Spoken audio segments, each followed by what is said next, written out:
Welcome back to another Album Book Club song review. I believe this is number 8 of this series. We got a whole playlist full of songs. You guys ready to get started? Oh, yeah. All right. Track 1, we have The Love Affair of Don Julio by Chris Gristle, formerly The Fat Boy. It's a bar.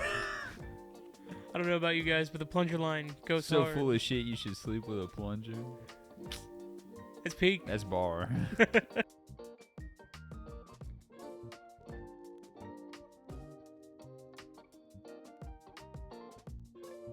So what do we think? Yeah, it's like a 7 out of 10. I mean, for me, I guess a 6 out of 10. I was gonna say 6.5 for me. I'd say a solid 7. Yeah, I'm going to go 6. I think it was just a lot of fun. There were volume issues. Yeah, it was the intro as far as like the actual YouTube video goes. That was clearly just an intro mix, not meant for the song itself. It wasn't mixed in. And so volume got screwy there. And then as the kind of background female vocal part came in and got a little louder, it was, just turn the song up in volume because that wasn't mixed properly. But the feature verse was actually very fun. And then as far as his verse goes, he had some bars in there. A couple that were kind of bars that I maybe just didn't understand the reference to, but it's still a pretty solid track. As far as hip-hop goes, I enjoyed it. I think I kind of get the Marty McFly reference. Isn't he looking at a picture of himself with his parents? Oh, yeah. That's the whole plot of the movie, right? Yeah, he's trying to make sure that his family's still there, so he looks at that picture. But that's the thing, he has the picture the whole time. That's yeah.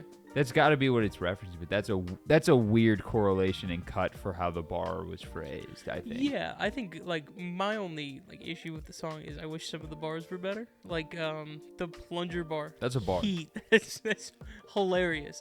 So obviously you can write really good bars, but the Marty McFly one, it's a little off kilter, and he's kind of there. If it were just the plunger bar all the time, hit. See, I think the plunger bar all the time would then create a bad rap song, because then it's just a joke kind of thing. That's a good throwaway line, because it's it took you by surprise. It was funny. It was clean. It made a lot of sense. You're yeah, that's what I mean. That one's so well written. I wish the rest of the bars were well written as this joke bar. Yeah, they could coy. I mean, yeah, it's not my genre, but there are things I could definitely appreciate there. I definitely like the background music. I thought it had a good groovy beat. And I don't know why there's kind of a nice guy voice there in the background, and for some reason that made me think of late 90s, early 2000s music. And with I can appreciate a song that's about dedication and toughing it out instead of just fucking whores and stuff like that. So no, I can appreciate that as well. And the chorus itself, enjoyable. They sounded good. So yeah, things I could appreciate. Yeah, I think beat's good, flow's pretty good. I didn't really have any problems with the bars. The plunger line is great. I think the feature sounds good, but is turned up too loud. Yeah, I think the feature was really good. I was kind of surprised because as soon as she came in, I think her vocal mix sounded much better. It sounded like it was recorded by a different producer, and then it was sent in. And it just sounds like the vocal mix that she got was just much better than whatever I don't want to say whatever, but the mix that Chris Gristle got from his producer. So sorry, bro. One of the most important pieces of any hip hop song is the storytelling, regardless of whether it's a Nas song or it's about fucking whores. Or a good culmination of the two. Perhaps. It could be a culmination of the two. Then you get an Outkast song, Yeah, and some of the best storytelling in hip-hop. Exactly. All right. Ready for track 2? Next up, we have Modern Heartbreaker by Quotes from Movies, suggested to us by our semi-anonymous YouTube viewer.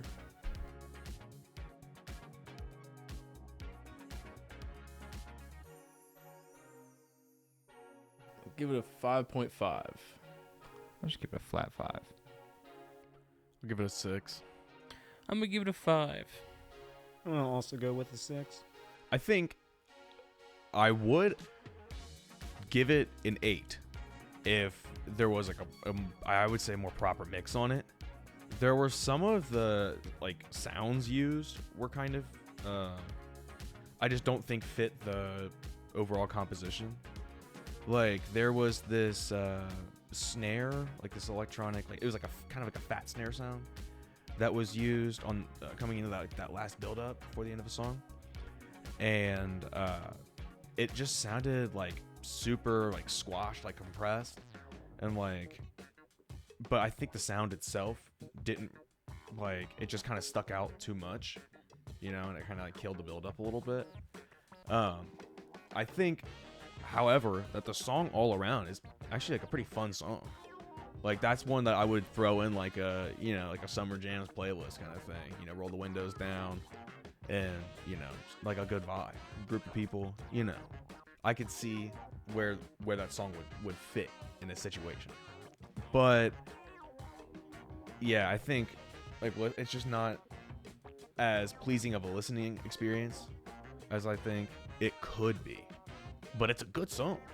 Yeah, I kind of agree with the whole, you know, it's a kind of a good base of a song underneath of everything, but it's kind of like if you had a product that needed to be polished in some sort of way, and then somebody just completely polished it wrong, and it ruined it, right?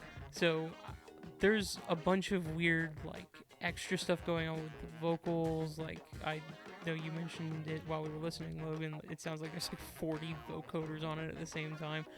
And there's a lot of weird clipping and technical issues with the mix and how things are actually placed together. It all just sounds really weird. Like it was coming from the complete back left corner of my headphones, and that's just kind of an odd mix to have in general. I thought I think about it.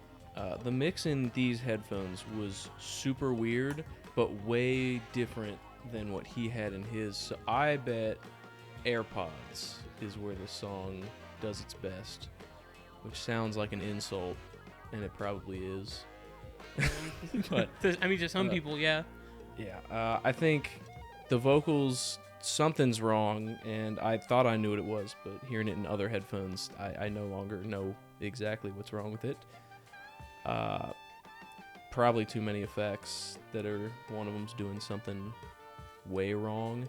But yeah, like Steven said, overall as a song, it's good, it's fine. It's just the mix issues I can't get over. You know, same thing, just thought it was kind of fun. It's the kind of thing that if it popped up on my Discover Weekly or some random playlist like that, I'd probably listen through it and not pay too much attention to it. Like, I wouldn't skip it, but I'm also not putting it on the like list either, you know? So, just kind of inoffensive, fine, some cool elements I like. I'm always a fan of a good flute trill and the 80s vibe. Kind of like late 80s, like Lost Boys kind of vibe there for a bit, which is cool, but no real hook there that I love to be like, ooh, I need to hold on to this one. So. This song would kill it in the movie The Duff or something like that, if there's like a pool party scene. I don't know, I haven't seen that movie. But this is just like super generic background music. It's not well produced. It's fine enough recorded. All the sounds going in are fine. Vocals, I think, are a complete wreck as far as like recording. The fact that stepped out of the recording floor with how much fighting there's going on with it. It could be one effect in just the way he sounds, but it sounds like there's at least auto-tune and then some sort of like very slight other vocoder on it, and it's fighting it. Really trying to go for that like boy band-esque feel in the vocal with one person, and that I think is why it's not working. Well, yeah, I think it's like that kind of like Troye Sivan or like Harry Styles kind of feel. And I kind of got that through the vocal effects too, because it does seem like there's like a lot of layering, but like you said, it's something's just like weird, like out of phase, or I don't know. If I had to take a guess, it's probably just too many. It was like, oh, we need this, and we need this, and we need this, not realizing that when you have all three of those two of those do the same thing as having all three of them together, and you just are adding an extra layer, and it gets a little warbly, because that's all it is. It feels like warble, not like wrong. It just feels like too much. It's like eating a cake with like a half-inch icing instead of like a quarter-inch of icing. Half-inch of icing does sound kind of ridiculous. I'd still eat it though. I wouldn't. That's too sweet. By the time I get to the cake, I'm like, I don't want the same. But I mean, to be fair, I mean, to that point, if this song were to come on, I'm not gonna like skip it necessarily. And I wouldn't like jump up out of my seat to go skip it. Steven wants another half-inch of icing in between the layers of cake. For me, it's a What's wrong with that? Well, what's wrong with that? A half-inch in between and on the outside? Are you serious? Perhaps. What of it? Damn, I thought I was the big bag. This is crazy. Yeah, you thought. You thought. Past tense. All right. Next up, we have Oh Marcelo by Regina Spektor, suggested to us by Archer G2112 in a YouTube comment from, at this point, 100 years ago. 100 years ago. Since 6.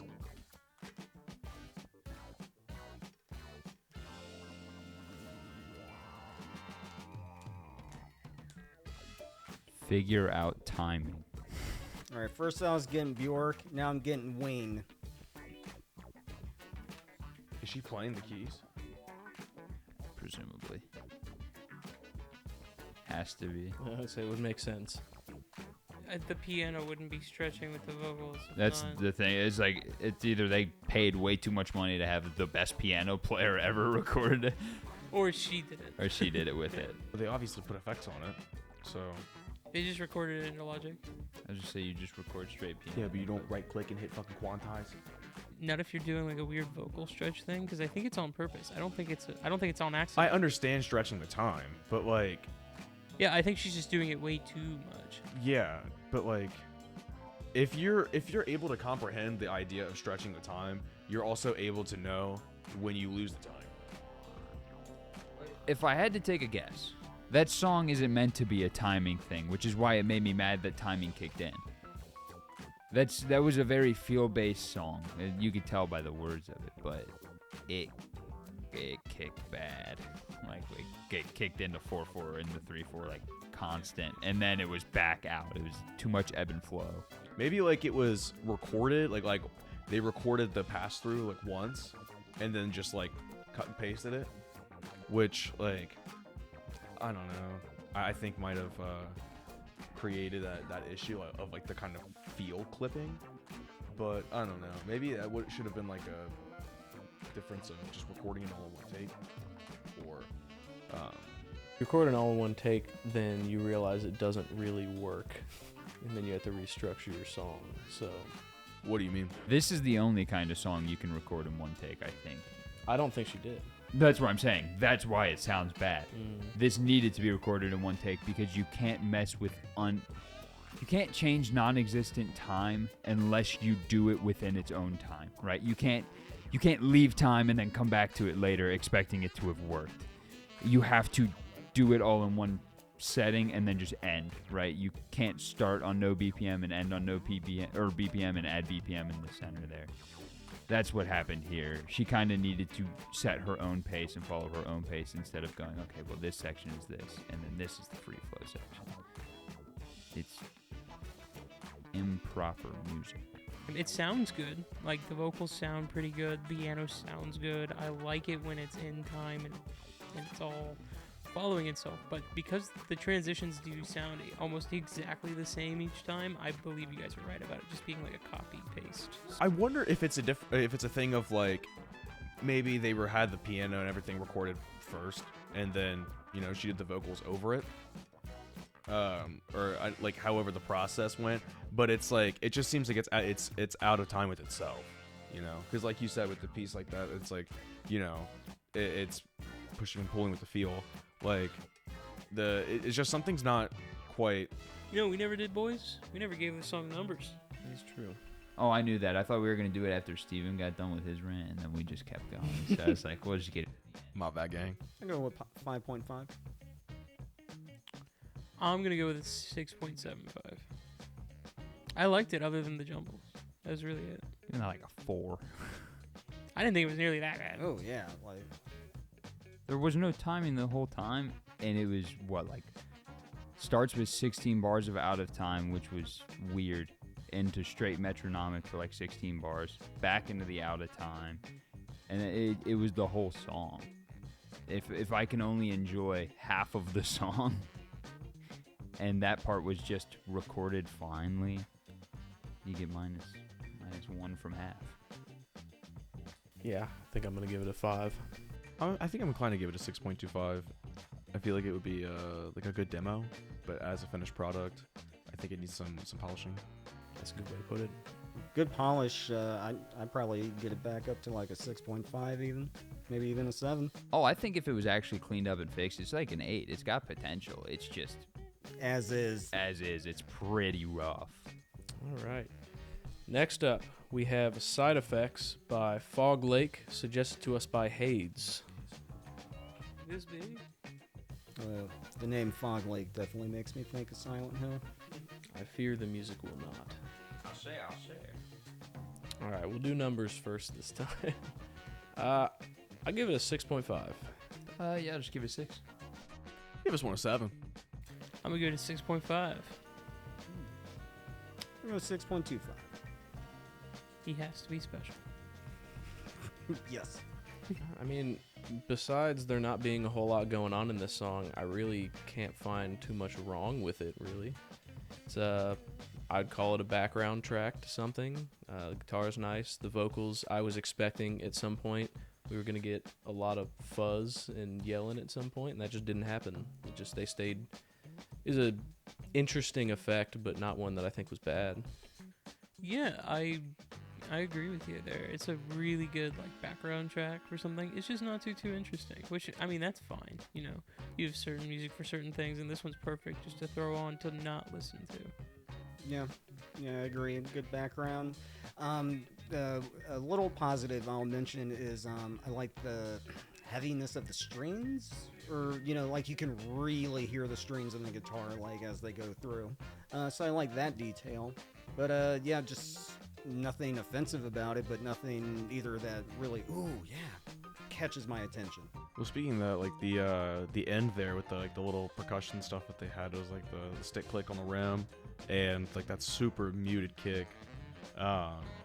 It was actually it sounded a lot better than I kind of expected.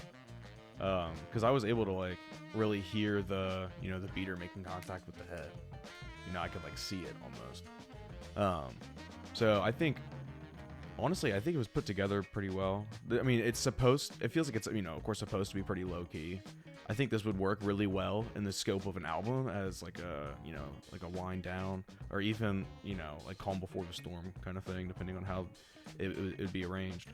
But, no, I think in terms of the mix, the only thing that I would say, personally, my taste would be to turn the electric guitar, the lead thing that they were doing, or the melody thing, just down a little bit.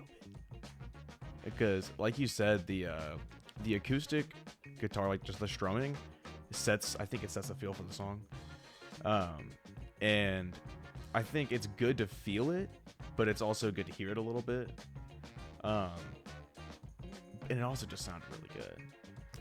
Yeah, I mean, maybe lyrics could be more of a saving grace if, I was actually trying to kind of pay attention to what they said, but even then it was really, you had to really focus, and even then I was still only catching words and chunks of stuff, so, yeah, maybe that's something that could give it more points, but, You can probably cut that out if you want to, because I'm just rambling. We'll see what happens. We'll see. It was just boring. Next up, we have Oreo by Quest, spelled very wrong. Suggested to us by Jangle on TikTok from God knows how long ago.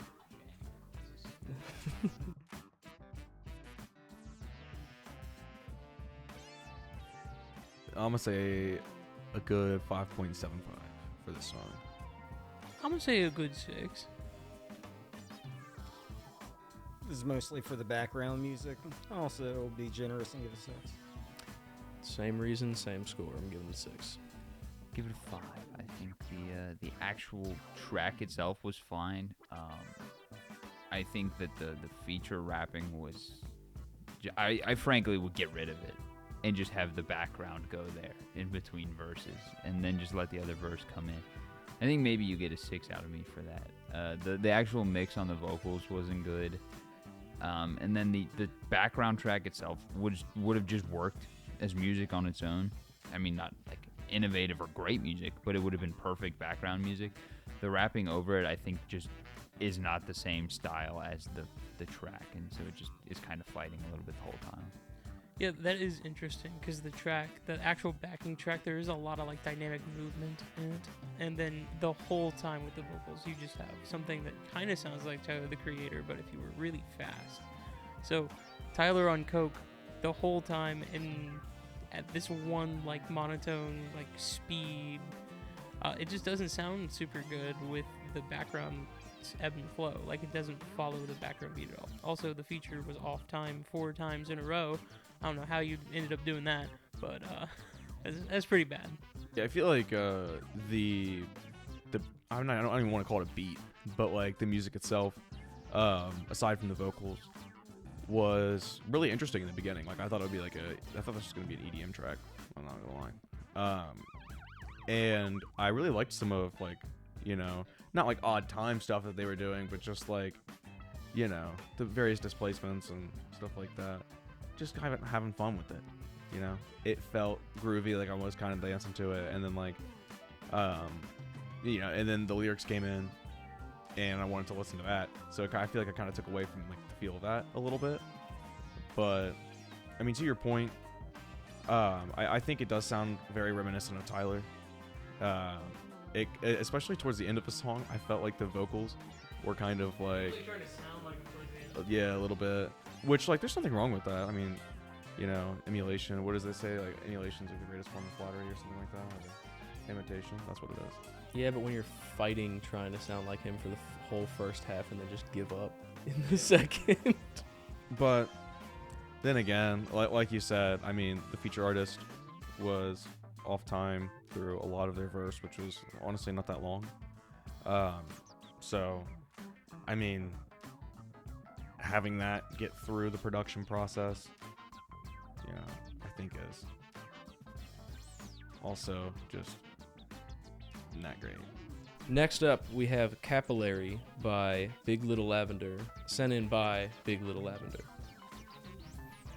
I thought it was weird. I love It's not- spooky shit. It's not over. It's not Oh over. my god.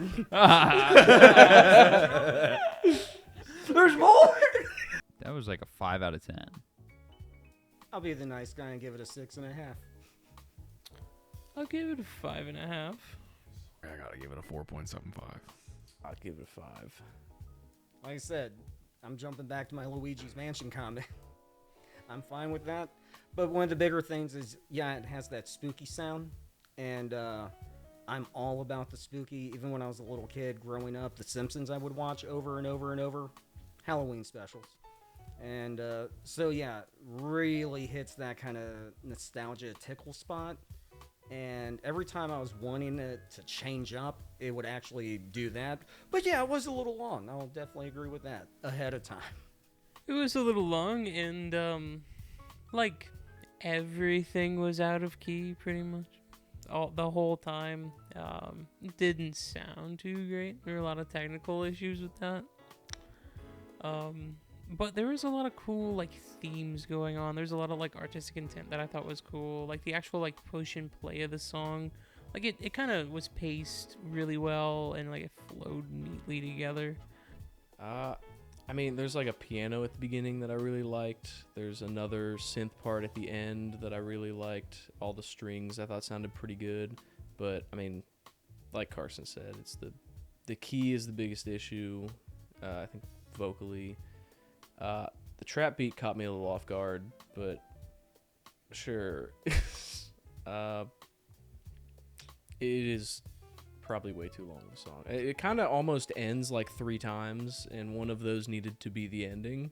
Yeah, I thought the acoustic outro was kind of not needed. It's a nice touch when, you know, it fits, but I think given the length of the song preceding the acoustic outro and even for that not to be the ending, was kind of just, it was just a little bit too much on the fade out, I feel like. And yeah, with the rest of the spooky vibe of the song, I'm not saying you can't make acoustic work for that, but you almost kind of need to almost lead in with it or have it incorporated elsewhere for it to really fit. So yeah. He started with it. Oh, did he? Yeah. Yeah. There was some Oh, acoustic oh. stuff at the start. As far as the actual singing goes, quite frankly, it would be a bigger deal if he wasn't so close. That's ear training.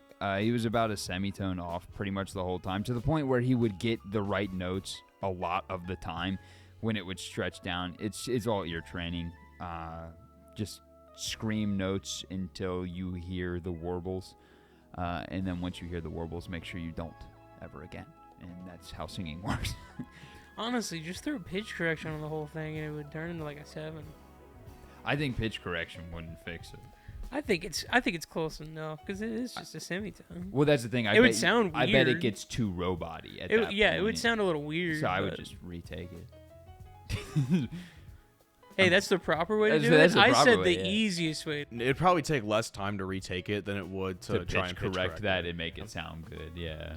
Yeah, because there's chunks in there where he's fine enough. Whereas, like, you know, you're within that area where it's like a pitch corrector would be far better because it's not going to be too much of a tone for you to have to, like, actually screw with it. All right. Next up is Little Heart Rush by Big Little Lavender again.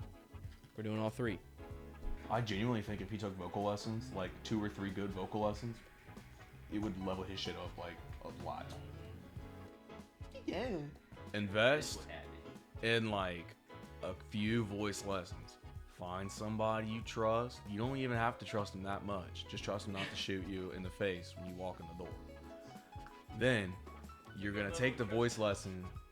They're gonna tell you how to brace, all that good stuff. Ear training. To walk you through it. This sounds really condescending. Cut this out. I'm gonna restart. My boy, your shit could be leveled up with a little bit of ear training, bro. You got this. Keep going. Never stop. I'll give that one a 6. Definitely better than the last one, I think. I'm going to give it a 5. I think I'll meet you in the middle because honestly, I think 5.5 is maybe a little bit on the mean side for me, but I feel like it's kind of fair. It's a little bit better than the last track, so like 5.75. I'll give this one also a 6, really. 'Cause I really didn't like the music itself, but I heard you talking about his singing, and yeah, that just... Yeah, the singing is off key again, but he gets a lot closer towards the end, and there's a little section that is in key near the end, so props. Well, there was some like the drum programming in this song I think was better than the previous track. I also just think because this was just a more drum heavy track. But there were some like little risers and stuff that were used in the transitions between parts of the song, which is a good touch. I don't know if they programmed the drums themselves or however they did it, but it was well done. I like that. I like the drums pretty much in their entirety for this song. I think it fit.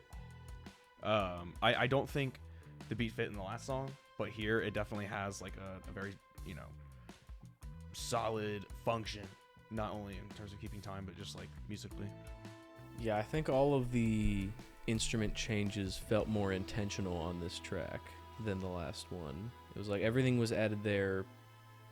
I'm not going to say on purpose because that's mean, but I guess it had more thought put into what was going to happen next than the track before this, with the exception of maybe one keyboard sound that I could go back and check if that was. I think that might have been a little off key, but I don't. It was so quick that I couldn't fully lock that in. Yeah, that was the last thing I didn't say. I thought the instrumentation in this one was kind of cool. I liked the beat pretty much the whole time.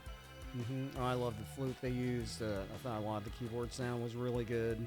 Last track, we have My Therapy, also by Big Little Lavender, suggested by Big Little Lavender. I'll give that a 4. 5. 4. 4.25. 4.5. I think respectfully, this was just the hardest vocal performance to pull off, and thus it was the roughest. Falsetto, dangerous game as a singer that can sing, even more dangerous when you're trying to do it and you don't know how to do it properly. I avidly avoid singing in falsetto because it's hard and it's thin, and you have a very, very thin margin for error, or else, well, everyone's going to hear it. And unfortunately, it was heard. Other than that, I think the background track is just fine. There's some off notes in there that I think help the fact that some of the singing's a little out of key. But what I would do is ultimately polish up the background track, rekey everything into itself, and then re-record the vocal take and have it hopefully be more in key. Yeah, the vocal take was super rough on this one, and it doesn't help that the background is much less than the other songs. Like, when there's a lot going on, the instrumentation's cool, and all this, you can kind of ignore some of the off-keyness, but the vocals are just so in your face in this one, it makes everything hard to ignore. Not to mention, voice crack at the end. Just don't leave that in the song. Retake that. What are you doing? Yeah, I'm definitely the layman of the group, and sometimes these guys will talk about just notes being a hair off and this and that, and a lot of those I'm like, well, I guess so, but even I could tell in this one where I'm just going, ouch. So, oof. Yeah, I think it's clear from I guess because once you reach 3, it's a pattern, right? So, like, from these 3 songs, they all have a lot of space, just in the mix. It just sounds very spacey because there's, like, usually not a ton of elements happening at once. I mean, there's a lot of reverb, of course, which is probably accounts for a lot of the space.